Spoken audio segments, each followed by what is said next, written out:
سلام تعنا هبلنا زخبركم تخطاتلتي تلفزيون تግራይ نقطري ساعة 6 فرقان زحزنا معلتاو زيناتات انه حيزنا قريبنا زيناتات ساعات بمرح دمان تخلت فلا حبيركم صانحت كجبري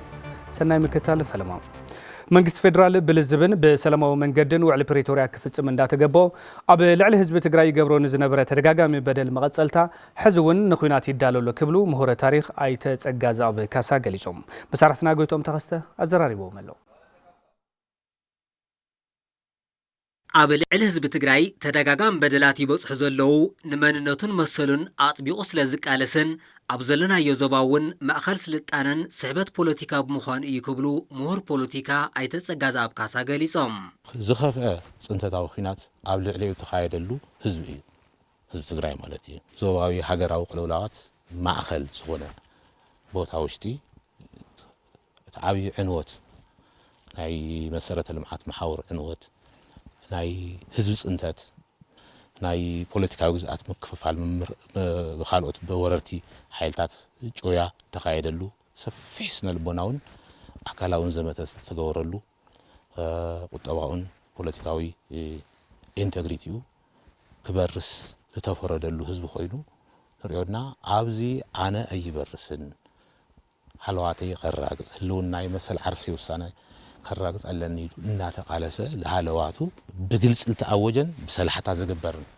ኹናት ኣብ ልዕሊኡ ተኣውጅዎ ለዚ ኩሉ ናበከተ ዝርከብ ህዝቢ እዩ ማለት እዩ ህዝቢ ትግራይ ንሰላም ኢሉ ዋጋ ዝኸፈለን እንታይነት ሰላም በዝግባእ ዝፈልጥ እዩ ዝበሉ ኣይተ ጸጋዛብ ጸላእቲ ንህዝቢ ትግራይ ደላይ ኹናት ኣምሲሎም ዝነዝሕዎ ፕሮፓጋንዳ ፍጹም ሓሶት ከም ዝኾነ ገሊጾም እዚ ናይ ጸላይ ፕሮፓጋንዳ እዩ እቲ ጸላኢ ያው ከምቲ ወለድና ዝብልዎ ጸላኢ ጸለሎ ቀባኢ ይበሃል ጸላኢ ሁልጊዜ እውን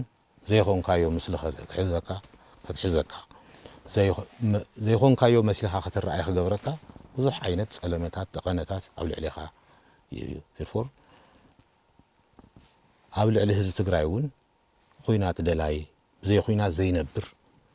ኣምሲልኻ ናይ ምግላጽ እቶም ከጥፍእዎ ዝደልዩ ሓይልታት ሓደ ዝፈጥሩሉ ብጣዕሚ ጉጉይ ዘይኾነስ ኾነ ኢልካ ተፈጢሩ ተለጊቡ ዝተዋሃቦ ምስሊ እዩ እዚ መንግስት ፌደራል ንውዕል ፕሪቶሪያ በሰላማዊ መንገድ ክንዲ መፍታሕ ሕዝውን ህዝቢ ትግራይ ንመንበርካኽ ንኩናት ይዳለኩም ዘሎ ተዛሪቦም ኩሎም ዓይነት ሰርቪስስ ዊፐናይዝ ተገይሮም እዮም ዘለዉ በጀት መንገዲ ነዳዲ ካልኦት ግልጋሎታትና ቀረባት ብምልኦም ከይወጽሑ ክኽልኸሉ ምግባር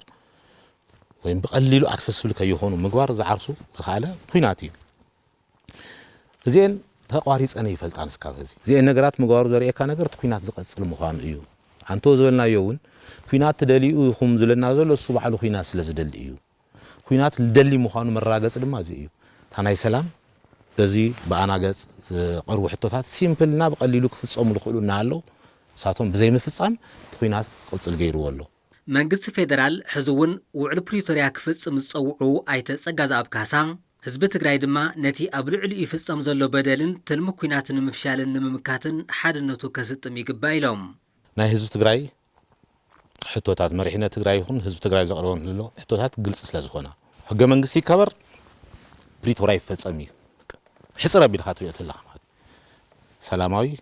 ሕጋዊን ፍትሓዊ ሕቶ እዩ ትመቆሎ ኮይንካ እንታይ ክግበር ልኽእል ተልካ ህዝቢ እውን ለሃለዋትካ ምቅላስ እዩ ለሃለዋትካ በይንካ ትቃለሱ ይኾነ ኣብ ኩሉ ላዕሊ ውሽጣዊ ሓድነቱ ከስምር ኣለዎ ካብ ፌደራል መንግስቲ ናብ ትግራይ ብሕርጓቱ ዝላኣኽ ዝነበረ በጀት መድሓኒትን ነዳድን ጠቕሊሉ ደው ኢሉ ብምህላው ከም ህዝቢ ተወዲብና መዋጽውና ብምውሳን ንህላውና ክንቃለስ ይግባእ ክብሉ ነባራት ተጋደልቲ ከተማ ሽረ እንዳስላሴ ገሊጾም ንጸብጻብ መለስ ኣባዲ ክብረ መስቀል ኪሮስ ህዝቢ ትግራይ ኣብ ውዕል ፕሪቶሪያ እምነት ሓዲሩ ንሰላም ካብ ዝነበሮ ጽኑዕ መርገጺ ዝነቐለ ምስ ብዙሕ ሓላፍ ዘላፉ ንዓመታት ክሕልዎ ምጽንሑ ዘዘኻኸሩ ነባራት ተቓለስቲ ነበርቲ ከተማ ሽረ እንዳስላሴ እንተኾነ ግና መንግስት ፌደራል መሬት ህዝቢ ትግራይ ብምቁራስ ኣጥሚኻ ንኽበታተን ብሕዱራት ጸላእቲ ይስራሕ ኣሎ ይብሉ ኣብ ደገ ይሃሉ ኣብ ውሽጢ ይሃሉ ብዝተፈላለየ መንገዲ ትግራዋይ ብምሉኡ ከም ሓደ ሰብ ኣብ ሓደ ረቢቡ ነትመኸተ በድህወይ ኣፈሽልወይ በትዝለ መንገድውን ናብ ሰላም ክመጽኡን ገይርዎም እዚ ፈትዮም ናብ ሰላም ውዕል ፕሪቶሪያ ይመጹን ንምንታይ ዳ ክሳዕ መወዳእታ ከጥፍኡና ከም ዘይኽእሉ ኣብ ዘረጋገጹልን ኣብ ዝተዳኸሙልን እዋን ኮይኖም እዮም ፈሪሞም ኣብዛ ዓቢ ክንዲ መሰረተ ልምዓት ክንዲ ኢኮኖሚ ምዕባይ ክንዲ ሰላም ምርግጋጽ ክንዲ ትምህርቲ ጥዕና ምስፍሕፋሕ መድሓኒታት ምምጻእ ብኣውርኡ ናይዚ ግልባጥ ኩሉ ይዓጽዎ እዩ ዘሎ እንዳዓጽዎ መጺኡ ከይዱ ሕዚ እንተሪኢኻዮ ባንኪ የለን ነዳዲ የለን መሰረተ ልምዓታት ዝበሃል ኣብዚ ንጨኑኡ የለን ሕብረተሰብ ጠቕላላ ዝበዝሕ ሕብረተሰብ ተሪኢኻዮ ብጣዕሚ ተጸጊሙ እዩ ዘሎ ስለዚ እቲ መንግስቲ ክንዲ ነቲ ሕብረተሰብ መፍትሒ ዘምጽእ ናይቲ ሕብረተሰብ ቀንዲ ጸገም ፈጣራይ ኮይኑ ይሰርሕ ቆናጢሮም ዝተፈላለዩ ስራሕቲ ናይ ልምዓት ብዝብል ዝመከርዎ ሓደ ጽገናታት ናይ ሓይሊ መብራህቲ ሓደ ነገራት ጀመርዎ ነገራት ርኢና ኢና ይኹን እምበር እዚ ምዕሸዊ ንምንታይ ምዕሸዊ ኮይኑ መዘናግዕ መዳለው ዝገበርዎ ካው ቀጺሎሙን ዝተፈላለዩ መንገዲ ነተን ረኽበን ዝነበርና ናይ ልምዓት ይኹና ናይ ደሞዝ ናይ ጠቕላላ ናይ መናወብሮ ሕብረተሰብ ዕለታዊ ስሩሑ ዕለታዊ ምንቅስቃሱ ክግድባ ዝኽእላ ስራሕቱን ቀስ ብቀስ ብሙሉአን ገዲቦም መንግስት ፌደራል ብሕርጓቶ ይልቆ ዝነበረ ባጀት መድሓኒትን ነዳድን ጠቕሊሉ ደው ኣቢልዎ ብምህላው ከም ህዝቢ ተወዲብና መዋጽኦና ብምውሳን ንህላወና ሓድነትና ስጢምና ክንቃለስ ይግባእ ኢሎም ነባራት ተጋደልቲ ነበርቲ ከተማ ሽረ እንዳስላሴ ሰብ ይመውተሎ ይረአ ኣሎ ነዳዲ የለን ይረአ ኣሎ መሰረተ ልምዓት የለን ይረአ ኣሎ ሰላም ይረአ ኣሎ ኩሉ ይረአ ኣሎ ብተግባር ታንጀብሊቲ ስራሕ ዝስራሕ ዘሎ እዚ ድማ ፍልፍሉ መንግስቲ ኢትዮጵያ እዩ ስለዚ ዛ ኣካል እዚ ኮነ ኢሉ ስለ ዘይፈለጦ ዘይኮነስ ኮነ ኢልካ ንምጥፋእ ዓሊሙ ስለ ዝንቀሳቐስ ዘሎ ስለዚ መማረፂ ስለ ተሳኢኑ ዘሎ እታ ህዝቢ መንግስቲ ክልል ትግራይ ኩሉ ክገብራ ዝግብኦ ነገር ሕዚ ክገብር ኣለዎ ኣብቂዕ ኣሎ ንቅድሚት ክንከደለና ሰላም ዘምፅእ ነገር ኩሉ ካብሃና ዝግባእ ነገር ክንገብር ኣለና ንሕና ውዕል ፕሪቶሪያ ዝፈጸምና ምስ ውልቀ ሰባት ኢና ኢሎምና ንሕና ስውልቀ ሰባትና ንዛረብ ኢሎምና ሕልፍ ሓሊፎም ድማ መሬትና ንሕና ኢና ነመሓድሮ እምበር ንስኹም ኣይተመሓድርዎን ዝብል ኣብዚ ናይ ለማቐነ ብመረፃ ቦርድ ዝቐረበ እዚ እውን ብመሰረቱ ፀረ ሕገ መንግስቲ ጥራሕ ዘይኮነስ ኣብ ህዝቢ ትግራይ ዘሎ ንዕቐት ዘርኢ እዩ ስለዚ ሕዘብ ዝእዋን እዚ መዋፂና ዳ እንታይ እዩ ዘለና መማረፂ ሓንትን ሓደ መጀመርያ ህዝቢ ትግራይ ሓድነቱ ጥንኻረ ሓድነቱ ከጣናኽርተሎ ድማ ብየማን ይሃሉ ብፀጋም ብቅድሚት ይሃሉ ብድሕሪት ኣብ ደገ ይሃሉ ውሽጢ ብዝኾነ ይኹን ትግራዋይ እየ ዝብል ብዛዕባ ትግራይ ድሕንነት ብዛዕባ ትግራይ ሃልዋት የገድሰኒ ዝብል ኣብ ሓደ ኸውን ኣሎ እታ መዋፅእ ትኸውን ዘላ እንዲያውም ዘንጊዕና ኢና ብቕልፅምና እያ ቀደም እውን ብቕልፅምና ኢና ደርጊ ሲዕርና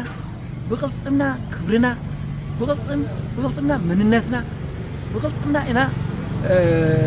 ህዝቢ ትግራይ ሃልዋትና ያረጋገፅና መፅና ሕጂ እውን ካብ ብቕልፅምና ወፃኢ ዝበል ነገር የለን ሰላም ዳብና ካብቲ ንድሕርታ ክንደግም ንበርስ ኣለና ስለዚ ሓንቲ ናይ መወዳእታን በቃ ደጀና ጠናኺርካ ሓይልና ጠናኺርና ሰራዊትና ጠናኺርና በቃ ኣብ ጎኒ ሕወሓት ተሰሊፍና ንዚ ዝንዮ ኣብ ልዕሌና ተኣውዱ ዘሎ ናይ ፅንተት ክስታይ ጽንዓት ንምካተል ببيت صحفة داغ منصتن حويتن تግራይ ኣብ ወረዳ ዓዴት ንዝርከባ ካልኣይ ብርኪ ኣብያተ ትምህርቲ 105 ኮምፒውተር ብሓገዝ ተበርኪቱለን ብምትሕባር ቤት ጽሕፈት ዳግ መንصتን حويتن ክልል ትግራይ ኣብ 3 ካልኣይ ብርኪ ኣብያተ ትምህርቲ ተወረዳ ንሓፈሻዊ ካልኣይ ብርኪ ቤት ትምህርቲ ክንፈ ንመለስ ዜናውን ዕዳጋ ብርሃን ነፍስ ወከፈን 35 ኮምፒውተር ብድምር ድማ 105 ኮምፒውተር ሓገዝ ከም ዝተገብረለን ከይዲ ስራሕ ልምዓት መምህራን ቤት ጽሕፈት ትምህርቲ ወረዳ ዓዴት መምህር በሪሁ መስፍን ገሊጾም أتحبابري بروجكت داغ محويت وردا عاديت أيت تسقاوي وندمالم أبز وردا عانيوم نزنبرو مسارة لمعات منجستي أب ماي تمرتن تعنان تأمت بمقبار ناحويت سراحتنا تسرحو كم زمتون زدمات تناخيروم كم زغتسلولون قليزوم نايتن أبيات تمرتي ممهرانن تمهارون بوغنوم قدم حزي أبتن بيت تمرتي ناي تكنولوجي تاوتات بزي منباروم تمهارو عصر تخلتك فلي هاقراوي فتنا بأونلاين مفتاني تسقامو كم زنورن حزي بستقبر لهم دقاف ناي قدم مدلاو سراحتي لون كل ما دايدلون نتنكلهم كم زحقزوم تسفا كم زقبرو قليزوم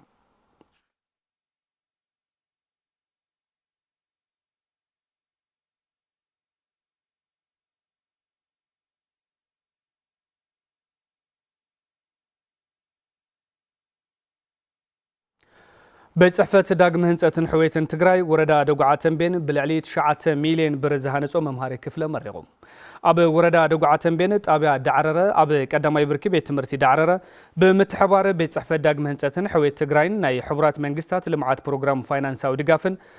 ብኹናት ምኽንያት ዓንዩ ዝነበረ ቤት ትምህርቲ ብዝሓሸ ናይ መምሃር ምስትምሃር ምቹው ኩነታት ንምፍጣር ናብ ንቡር ከም ንምምላስ ዝተሃነጸ ክልተ ብሎክ 8 መምሃሪ ክፍሊ ዝሓዘ ህንጸቱ ብምምዛም ናብ ኣገልግሎት ኣብቂዕሎም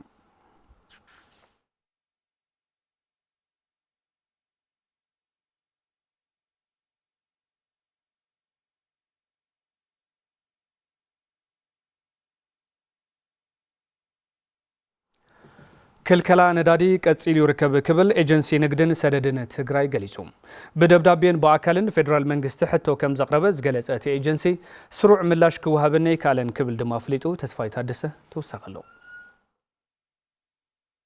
ቅድሚ ጀኖሳይዳዊ ኩናት ናብ ትግራይ 15 ሚልዮን ሊትሮ ነዳዲ ኣቶም መንባሩ ዝሓበሩም ኣብ ኤጀንሲ ንግድን ሰደድን ትግራይ ዳይሬክተሬት ጉዳያት ኮሙኒኬሽን ኣይተ ተኽልሽ ክብረ ህይወት ካብ ወርሒ ጥሪ 2018 ዓመተ ምህረት ጀሚሮም ናብ ትግራይ ብፌደራል መንግስቲ ዝለኣኽ ነዳዲ ከም ዘየለ ይረዱም ክሳብ ተሓሳስ መወዳእታ 2018 ዓመተ ምህረት እናተባጠ ዝመጽእ ዝነበረ ነዳዲ ያው ብወርሒ ዝኣተና ዝነበረ 15 ሚልዮን ሊትሮ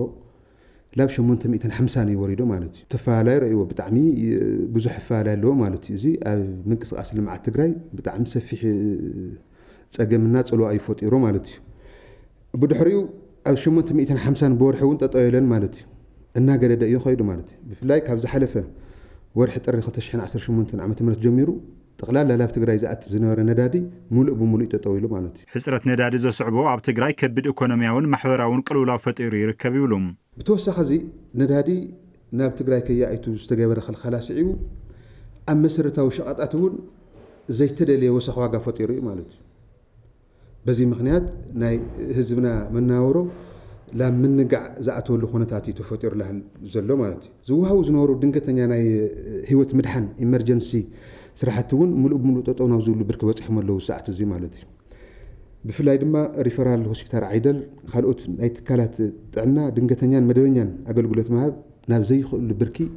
በፂሖም ይርከቡ ሰዓት እዚ እቲ ኤጀንሲ 5 ግዜ ብደብዳቤን ኢሉውን በአካልን ቅሬቱ ናብ ፌደራል ከም ዘቕረበ ዝገለጹ ኣይተ ተኽልሽ ኦፊሻላዊ መልሲ ግን ክወሃበና ኣይተኻልን ይብሉም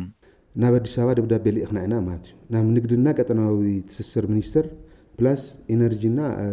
ነዳጅና ኢነርጂ ባለስልጣን ኦፊሻል ዝኾነ መልሲ ኣይተዋህበናን ሽካብ ኸዚ ማለት ፌደራል መንግስቲ ሕጽረት ነዳዲ ኣብ ትግራይ ዘምጽኦ ሳዕብዮን ተረዲኦም ቁልጡፍ መፍትሒ ክገብር ኣይተ ተኽሊ ፀዊዖም ኢነርጂ ሚኒስተር ትጸገም እዚ ብኣግባቡ ተረዲኡ ትጸገም ብኣግባቡ ተረዲኡ ያው መፍትሒ ከቐምጠና ኢና ንጽበለና ኸዚ حلافي ودب طعنا عالم دكتور تيدروس أدحانوم أب زحلفو 24 ساعات أب دوبا ماخل طعنا ليبانوس بزي تفصم متقعتي بدمر 14 سراحتنياتات سميات عنا كم زموتو حبيروم دكتور تيدروس أدحانوم أب مباتاوي ماخل كنكن طعنا بورجي قلاويه بزتفصم أدما 12 حقايم نرستاتن كم زتقتلو اتتكال كم زرغاغص غليصوم حلافي ودب طعنا عالم متوم فصامتات اكال ناي تتكال اب لعلي سرعت كنكن طعنا ليبانوس قصالتي متقعتات كم زفصم زغلصوم مخونو بمغلاص اتتكال ካብ ክልተ መጋቢት ጀሚሩ ኣብ ልዕሊ ትካላት ክንክን ጥዕና 27 መጥቃዕትታት መፍጸሙ ከም ዘረጋገጹን መላኺቱ بمسرت عالم لخا حقي سبعونة سرحتنيات حكمنان تكالات كنكن تعنان كحلو كم زلوم فتصيمم علامة كخونو كم زي بلومون أسميرهم للو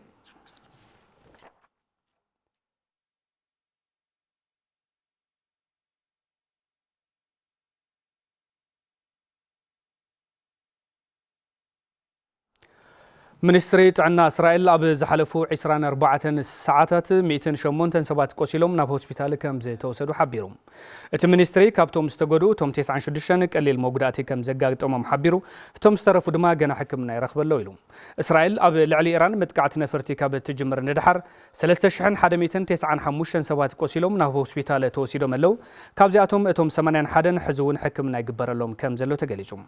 المنستري تعنا أب متقعت إيران يزبولهن كندي سبات كم زتقتلوا جن كسب حزي الله يجبرن. إذا خمزيلم كله أب الدبوب تل أبيب بتركب كتما هولون بزتفزم متقعتي زورة جودات زر مسلتات وتقلهم. بتمساسلي أب إيران بإسرائيل أمريكان بستجبر متقعتي زاجد لعلي كل تشح زيجات إيران كم زتقتلوا أب الجزيرة ملاقت.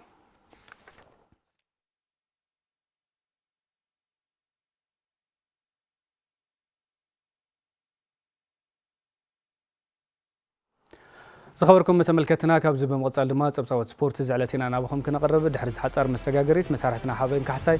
صبصوت سبورت وش تعدنو صان حيزلنا كقرب حبرنا نكتب سلامكم يتعلو تخداتلتنا نقطري ساعه 6 فرغان استسنادو بركز ول زعباتات سبورت حيزا قريب له كاب زيناتات وش تعدي كساب قطمات عبيت ليغات اوروبا مسانه صنيخم كتكتاتل دما بخبر يعدمكم أب ممتشاو عدل تسلافنتن مفتار تكاتي تجار تصوتن جانتات تجرايك سرحة كم زجبا نبرات تصوت تقوى السجري جريت أمالهم مس حلف قارز جبر وصانحيت كم سو غربي أب سبعي برمر ليج تبيع أب مستاف زركبا جانتات تجراي أب ممتشاو عدل تسلافنتن مفتار تجار سبورتياتن دخمات كم زخنا أبلات محبر نبرات تصوت تجراي جلسوم أنا بتعم كاز جرمن يجات لوين تتقراوي زي تايت تقيم كافتم عبيت نولم تجاتي ناك الناس يمسدوهم زلوا لوزي تايو لو انت الوادر تخوينس اوكي للي مراد لسخم يغير نبع الها اقول حيس ليت خيت ناينا تتقامنت سي امنتا ايكو غول للو ابناينا تجاتو بك ابناينا تجاتو سكسرحنيو مكنياتهم لما انت 4 تجاتو تحليو ما بيستخ ناغا 6 يكون توم 6 8 يكون هذس أنا لحد تجربة تجوات عند حد عدل ليه خوينس من يكو من يحبو ما أخل عدل له سلطة يفولت يكو ما خزلس حدتهم تملسوهم له قلعو كيكايو قلعو لعوي وخالقت عوي إن عندلن بي لعوي كملو سين دلين أنا كانت مسرحة مجاجابنتك ختلان زلونا فاينانس وعاقم مثلا زجبر وش عاقمن كتكمان نايب على تصوتي تربحت جورا كم زجبار ما وسيخ ميزاربهم أذكر دوموز منايمنا تجار دوموز حف بالخات جبرت لها ذو دوموز أبي القري تقرش أبي القري أفتقرأ القري حيزنا ينخد نجاريل مكناتهم زعد زي أبو بزح نجار التحسيتي سلزي زهزيت زيلة الفوتبول قتليول من اسي عدل هيمنا لو تمن اسي كابسي عبينا نابعنا تتكي قول عسكن فترينا لبل راي ولهم كل غزي بغنزب غزيخا مصيخا لا زي يربح وصي تمص رايو كاب غنزب وصيخا لي يربح وصي تمص بتازلاتكا غنزب بروجكت لي تفطر سي بي لي تفطر وانچال مقلس عدرتا تاي خزي وانچال ولوالو تاي وانچال شرتا اي خزي درجه وانچاكو ترغم لهليكو اب ترغم ساعاتي بدك عدخا تخوي ترغم اللو يتصحف يقمط عيسرا 30 تجاوتك كما اخل عد مصيوم لوسدو وانچاسنا مقلس اندرتا الخا خازنا تقمطو تلاس محفري بحفشة أبا برمر ليج تيبيا ساتفا كانت تجراي أبا تكا سجنات مسيرة جرن بمسرح ببزح تجار صوت بمحاز مسيرة كتناخران كتصالي هلونا نكرجع كذا كم زج بعد ما أتوم نبرات صوت يجلسوا وريدهم طريقهم سي بتعم بزح تجاوت بتعم تالنتني مكنياتهم مقالس عندرتا بزحت نيو كخذ ورا كسلفوا ساعتهم لا توم لا يسلفوا لو تجاوتوا عدلك وهاو فيفاس غانتا تخبابي اني مثلا لوجيكي بقى يا خبابي اني دي الحجزان له كمان دي لغني او تنقرشي تاي ماليا شيطان تجاوتو شيطان لغني اونيون اتاو يبلنيكو زين كون حزب غانتاين بهزو لدغوما بمحضر لدغوما غانتاتاتي اوزي يسرحا سلازم مقلس عندرتا تكون ولوالي كلنا تግራይ غانتاتات ابت حد كسرحا كخلالوا همزي حقك وصليو حقك وصنيو سولخا تراسب يخونه كمرح للو بقى حقك مرح ورقتك مرح للو دحري تتكأت بودن تسفا بودن حيزها ايغا تጫወት اب عامت 5 قلعه تعبيخ اب 3 خلت عامت ورد حد غانتا سريح خلخا مالتي داويت كبرو تريد ديليفري من البات داويت ورقه ما دلور وديكرات يفرشتي جول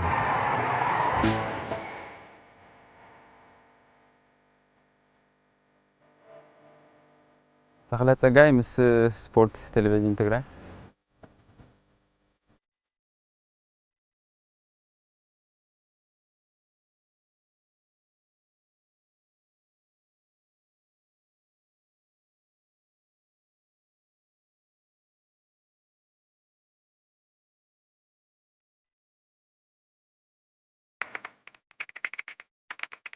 وزغلا دام يتبي خنيرة أو كعشة تجاتي خنيرة شو سالفة بقى الفوتي أو نسرح سبيو وكاولا أو نهالغلا ناي فاندربول دقة فيها تعمي يستحقوس كله يتبقى شامبيون لشنف كله 19 شو عتي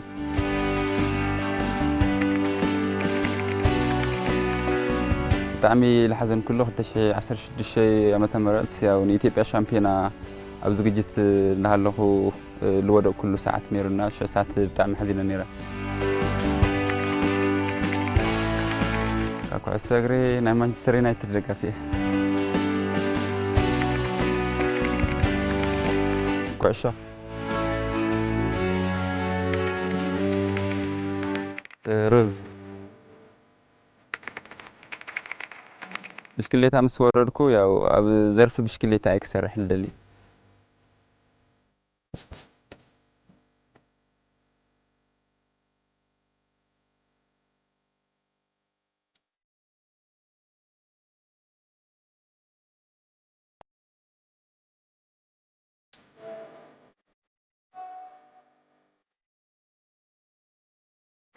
تملكتنا نمكت صالح من مسكينة تخلطون خبرتي حوالي بروح كذا تملكتنا نمكت صالح من مسكينة تخلطون خبرتي حوالي بروح كذا يغني لنا حبنا صوت سبورت مكتل صحنا زخبركم متملكتنا الساعه زحزنا معلتها وزيناتاتنا بزينا كنزازم سلت مكتلكم خبرتي حوالنا ببزلكم ودما بروح معلتي